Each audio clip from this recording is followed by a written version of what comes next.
From Los Angeles to a worldwide audience, this is Boaz Power TV, where we take your life to the next level. Now, internationally known speaker and author, here's Boaz. Hi, welcome to the Power Show. You are part of the Power Nation, and I'm so glad that you're here, because here we help you improve your attitude, your relationships, your finances, and your career. Now, one of the things you can do to really work on your attitude every day is make a sign like the one over my shoulder. This yellow sign says, "Every day I play like a champion." Every day I play like a champion. Put it on bright yellow paper, greatest contrast in advertising, yellow and black, and post it where you see it every morning. At home, at work, have your kids do it. If you run a company, put it up all over your company. Put your logo on it. It'll make it personal to you. Have people touch it. Here's what happens in 1/1000th of a second when you either touch or see this sign. Every day. Every day is important. This is an important day, not a day to slough off. I play. Life's like a game. I can either play it well or not, like a champion. How does a champion play? Great attitude, extra effort, and whole analysis in 1/1000th of a second when you simply high five this sign. Every day I play like a champion. This is episode number 75 on Boaz Power TV, and it's called From the Street to the Ivy League. I thought this story was fascinating, and it has such wonderful lessons. Let me tell you about somebody. At the age of 15, she found herself homeless. When no one believed in her, she found the strength to believe in herself. By the age of 19, she was attending an Ivy League school. 3 years later, she helped to create a Lifetime television movie about her life. Now, I don't know if you got to see this movie. It was back around 2003. It was amazing. I want to introduce you to Liz Murray. Just when you may think that your challenges are a little too much, you may want to think about Liz. As she was growing up in New York City, her parents were drug addicts who seemed to be more concerned about their next score than they were in providing regular meals for their children. Liz attended school on an irregular basis, yet she showed promise by getting very good grades on some tests. When the teacher questioned her performance, she explained that a neighbor found an encyclopedia in a trash can. Liz had been reading those books. She'd been reading an encyclopedia books. Amazing. The family lived in a filthy environment with very little money. Add to that the fact that Liz's mother was a legally blind schizophrenic who had AIDS. That didn't help.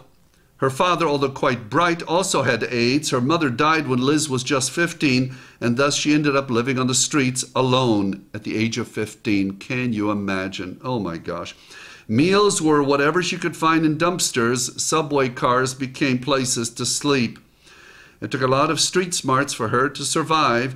She not only survived, she thrived. Throughout life, we all get dealt certain cards we may not like. There are only two choices. We either play them or we fold them. Remember the song? Either play or fold? Liz Murray, uneducated but naturally bright, decided to call on her own courage and strength to play the cards she was dealt.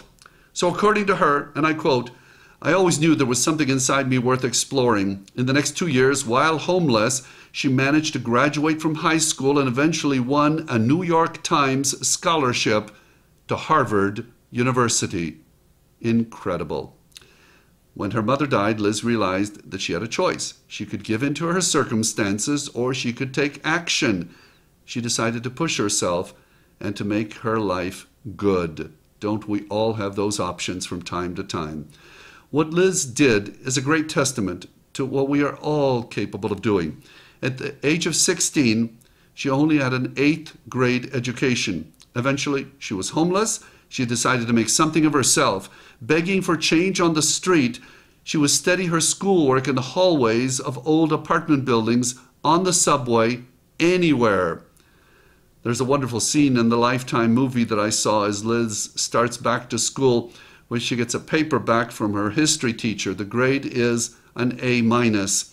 Since she had not been in school regularly for quite a while, the teacher was pleased. Liz was not. She says, "If my words count, I want them to be right." She wanted to know how she could have gotten an A. What an attitude. Well, in an effort to complete 4 years of high school in 2 years, she took 10 classes much of the time. She took extra courses before school, after school, in the evenings, and on Saturdays. One teacher, noticing the heavy class schedule, said jokingly, "You're going to kill yourself." Liz replied, "No, I'm going to live."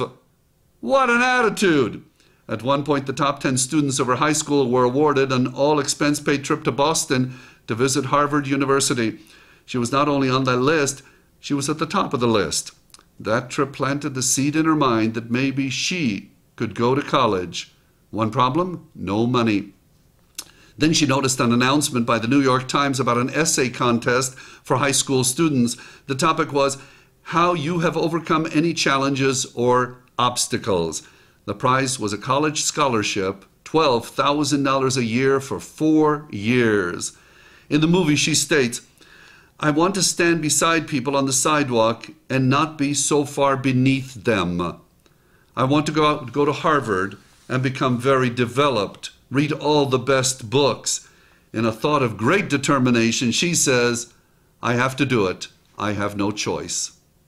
I have to do it. I have no choice. How much more would all of us accomplish in life if we had that thought pattern? I have to do it. I have no choice. In introducing Liz at the ceremony for the New York Times scholarship recipients, the Times representative said, quote, "She earned a 95 average and finished at the top of her class of 150. She did it while completing 4 years of high school in 2. She did it while homeless, her mother dead, her father a drug addict, living in shelters." Well, if you need a little inspiration to pursue your dreams, perhaps the story of Liz Murray has helped you to do so, no matter what obstacles lie ahead. So the affirmation for this episode of Boaz Power TV, it's an inspiration affirmation. Please write it down. I pursue my dreams no matter what obstacles lie ahead. I pursue my dreams no matter what obstacles lie ahead. So as I close this episode, let me remind you of some ways that you can get your power back if you have any challenges with money. Here are 4 concepts for you that helped me to get through when I was having difficulties with money a few years ago. To take your power back, lower your expenses, live a little below your means, stop impressing anybody. I want your subconscious to feel good. Number 2, pay in cash. If you can't afford something, wait. Don't charge it. Number 3, pay off your debts. Start with the smallest one first. I got to tell you, gives you real power to be debt-free. And number 4, save money. Cash is king. Save some money and put it in a passbook and only make it go up. Don't take money out. Thank you for joining me. You like these messages, and many people around the world do find them very beneficial. Please forward this to 5 people you know. Suggest they go to my website, boazpower.com. They can subscribe to this free weekly broadcast of Boaz Power TV. Thank you. You are special. You are unique. You are destined for greatness. I see it in you. You are a champion. Have a powerful day. This has been Boaz Power TV. To comment, see other episodes, or to subscribe to this free broadcast, go to our blog at boazpower.com. That's boazpower.com. We're here to take your life to the next level.